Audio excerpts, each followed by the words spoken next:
Para sa mga taga-subaybay ng manga ni Jack, narito na po ang Kabanata 15. Sa huling kabanata na aking nai-upload, naipahayag na magtutulungan na sina Luna at Jack na hanapin ang taong may sala sa pagkamatay ng kanilang ina na si Anne. Ito na ang kanilang simula ng hindi maiiwasang paghihiganti.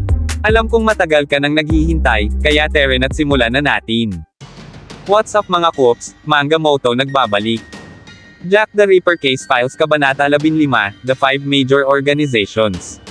Nagsimula ang kabanata sa dalawang mangingisda, subalit, biglang nagbago ang kanilang kapaligiran nang magsimulang tumindi ang pag-alon ng dagat. Sa loob lamang ng ilang sandali, lumakas at tumaas pa ang alon hanggang sa nagresulta ito sa pagtaob ng kanilang munting bangka. Sa kanilang gulat, napansin nila ang isang malaking barko na tila ba patungo sa kanilang direksyon. Sa loob ng barko, tila isang malaking party ang nagaganap. May mga taong nagsasayaw sa tugtugan, may mga handang masasarap na pagkain, at mga mamahaling alak na nakahain sa bawat mesa.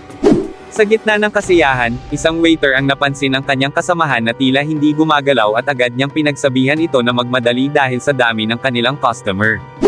Ang akala niyang kasamahan ay si Luna pala, na sumagot ng yes sir para hindi nahamaba ang usapan at para hindi mapansin na nag-iispiya siya sa loob ng barko.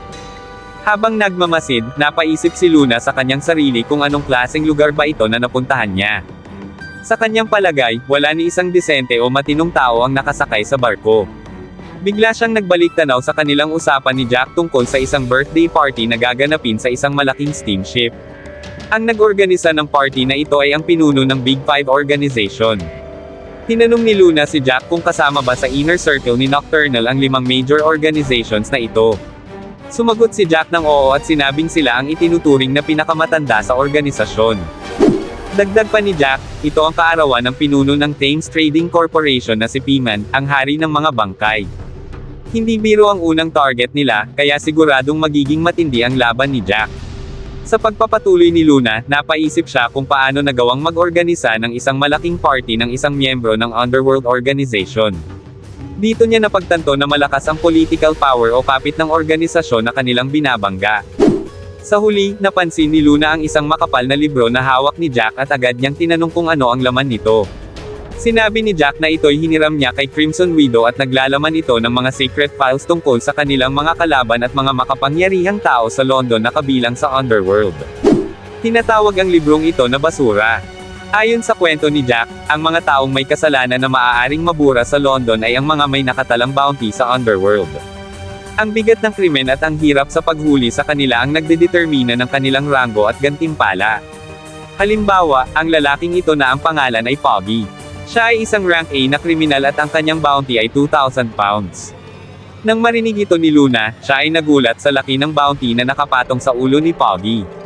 Sinabi pa ni Jack na si Poggy ay may kasalanan sa pagwasak ng mga riles ng tren, sa pagbagsak ng isang overpass, at sa patuloy na mga engkwentro sa mafia.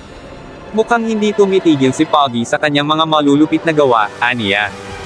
Agad niyang hiniram ang libro kay Jack at sinimulang balik-balikan ang mga pahina. Habang ginagawa niya ito, napansin ni Jack ang pangalan ng kapatid ni Luna na si Noah na nakalista rin sa libro. Hindi sigurado si Luna kung ang Noah na nakalista sa libro ay ang kanyang kapatid, kaya sinabi ni Jack, mukhang ganun nga, o sa madaling salita ay mukhang siya nga ang kapatid ni Luna, ayon kay Jack. Bumalik kay Luna ang panel at napansin ni Luna na ang rango ng kanyang kapatid ay letter S at may nakalagay na 10,000 pounds na bounty. Namangha si Jack sa bilis ng pagtaas ng rango ni Noah. Sa loob lamang ng 3 taon, mula sa pagiging rank C, nasa rank S na siya ngayon. Napahawak sa kanyang mukha si Luna at hindi mapigil ang magtanong kung ano nga ba ang ginawa ng kanyang kuya Noah para makakuha ito ng 10,000 pounds na reward bounty. Habang nag-iisip si Luna, tila may hinahanap si Jack sa libro.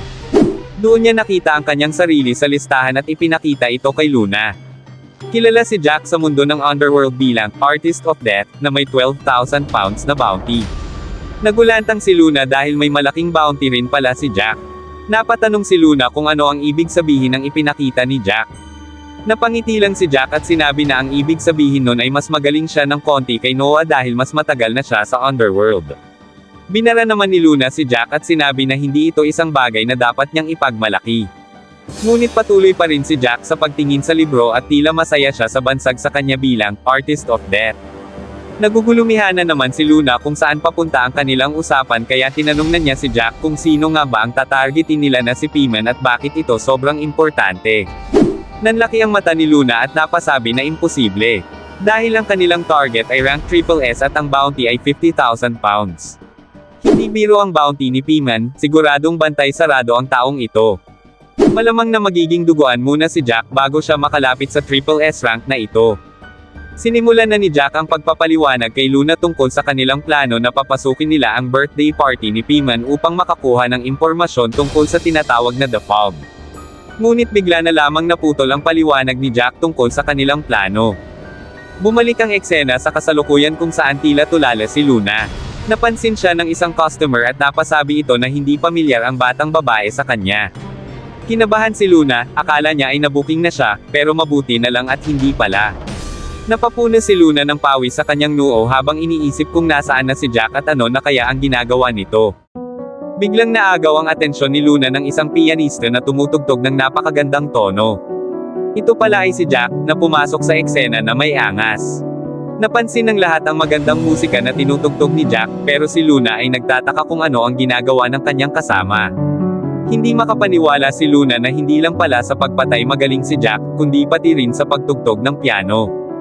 Tahimik na nakikinig ang lahat sa musika, at may isa pang ang napaluha sa sobrang ganda ng kanyang naririnig.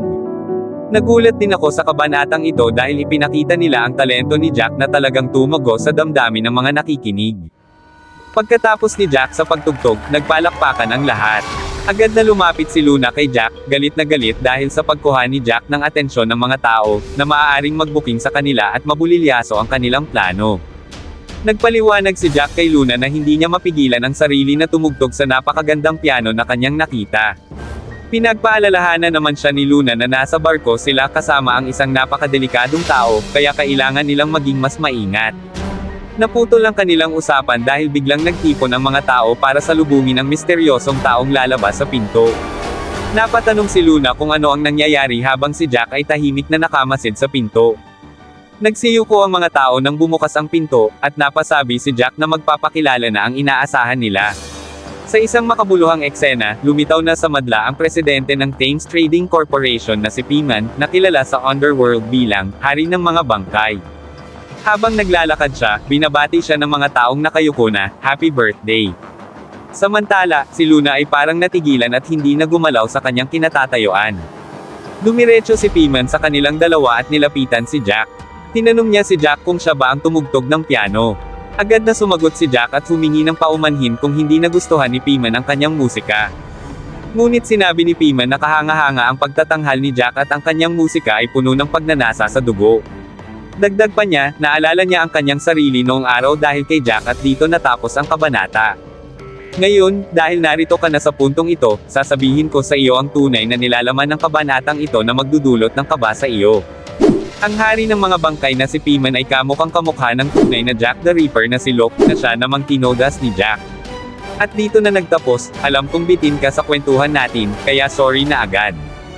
Shoutout po muna kina MC Ned Ula, Smoke Opo, Jezreel Barcenas, Jonard Romana, J. King Canada, Jervis Villas, Kilby Sanggalang. Kung mahilig ka sa Record of Ragnarok, like and follow our page para updated ka sa kwentuhan. Abangan ang susunod na kabanata. Salamat!